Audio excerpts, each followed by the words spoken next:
बृहस्पतिवार की कहानी। एक दादी पोती थी। दादी ने पोती की शादी कर दी। कुछ दिनों के बाद पोती घर आई। दादी ने पूछा, बेटी तेरे कैसा घर बार मिला?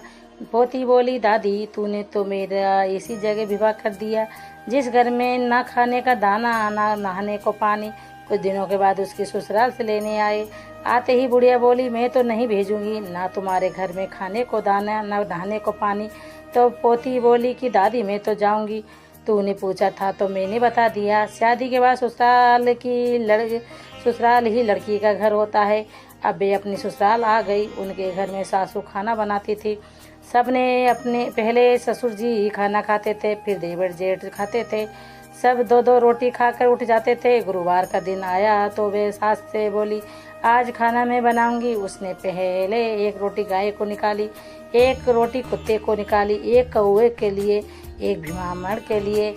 इस तरह से 4 रोटी निकाल दी। देवरानी और जेठानी आपस में बोलने लगी कि आज तो 2 रोटी से भी जाएंगे।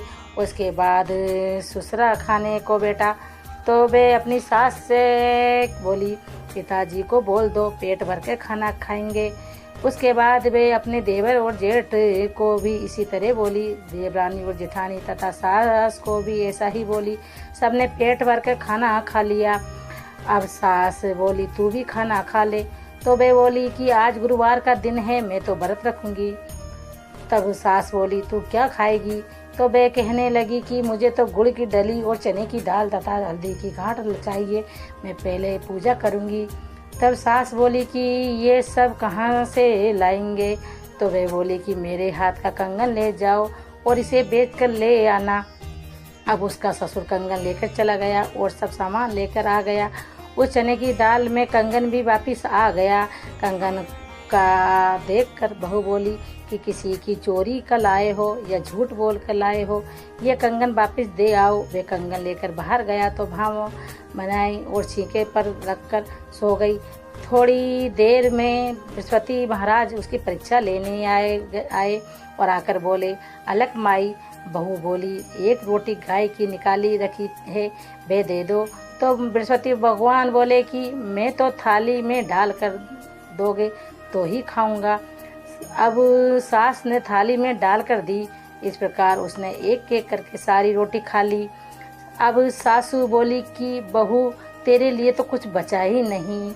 तब बहू बोली, एक रात का क्या काटना, मैं तो पानी पीकर सो जाऊंगी। बृहस्पति महाराज जी उसकी परीक्षा लेने के बाद जाते समय उसकी झोपड़ी की लात मार गए तो उसकी झोपड़ी का महल बन गया। सारे गांव में ढंढोरा पिट गया कि बूढ़ा भीमामण पहले तो भूखा मरता था, अब इतना धन किधर से हो गया। अब उनको राजा के दरबार में बुलाया गया। बहू बोली, राजा होगा अपने घर का, मैं तो केले के नीचे मिलूंगी। अब गुरुवार को केले के पास रानी भी आ गई और बुढ़िया की बहू भी आ गई। तब रानी ने पूछा, तेरे पास इतना अधिक धन किधर से आया? तो वे बोली कि मैं तो नेम से बृहस्पतिवार का व्रत रखती हूँ, केले की पूजा करती हूँ, बृहस्पति भगवान की कृपा से सब हो गया। रानी बोली, मेरे को भी कोई बच्चा नहीं है। वे बोली, तुम भी केले की पूजा करो और बृहस्पतिवार का व्रत रखो। रानी ने पूछा, इसकी विधि क्या है? तो वो बोली, चने की दाल, गुड़ की डली और हल्दी लेकर पूजा करे। रानी ने नेम से ऐसा ही किया। रानी गर्भवती हो गई। राजा के घर में थोड़ा झगड़ा हो गया तो रानी ने केले की पूजा नहीं करी और व्रत रख लिया, जिसको उसने 9 महीने में पूरा होने पर भी बच्चा नहीं हुआ। तो रानी ने बूढ़े भीमामण की बहू से मिलने के लिए कहा तो बोली, मैं तो केले के नीचे मिलूंगी। जब वे केले के नीचे मिली तो वे बोली, मेरे को अभी एक तक बच्चा क्यों नहीं हुआ? तो उसने पूछा, कभी केले की पूजा करी थी? तो वे बोली, मैंने व्रत तो रखा था पर केले की पूजा नहीं करी। तो वे बोली, केले की पूजा जरूर करे, व्रत किसी से रखा जाए तो रख ले। इसके बाद उसने केले की पूजा करी और उसका लड़का हो गया।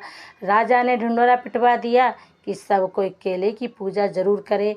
है बृहस्पति देव जैसे रानी और बूढ़े भीमामण की बहू पर प्रसन्न हुए, वैसे सब पर होवे। बोलो विष्णु भगवान की जय।